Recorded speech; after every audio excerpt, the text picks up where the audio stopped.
上一代涡喷有推力，但无法自取。这次我们将对涡喷进行全面升级，燃烧室换成大1号的10英玻璃管。这个空的丁烷罐看着尺寸差不多，可用来制作扰流板。切下一节试试，稍微小了点，不过处理一下可以用。先修剪掉多余部分，边缘部分用剪刀剪开，接着全部翻过来，用钳子敲紧，这样就完美适配了。底部用角磨机开个口，调整一下开口的形状和大小。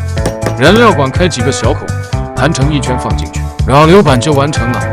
同样的步骤再做一个定叶片，像这样把它固定在轴套上，看牢，这强度绝对够用的。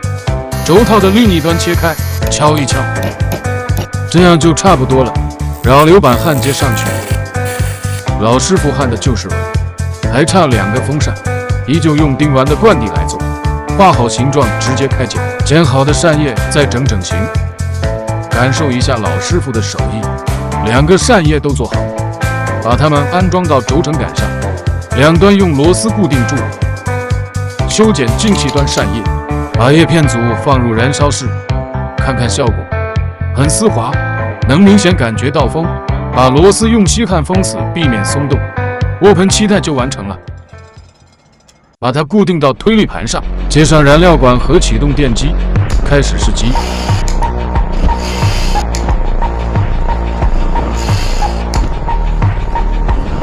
风力太强，火一下就被吹灭了，降低转速，慢慢启动。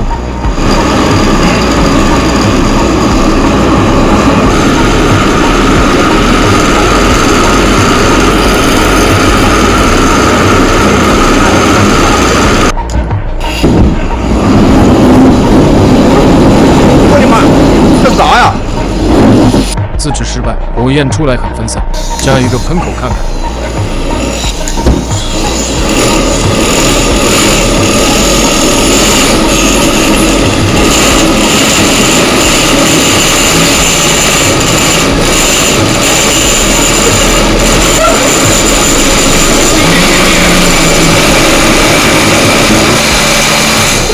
里面全是小钢珠，说明轴承碎了，真让人唏嘘不已。我还会再回来的。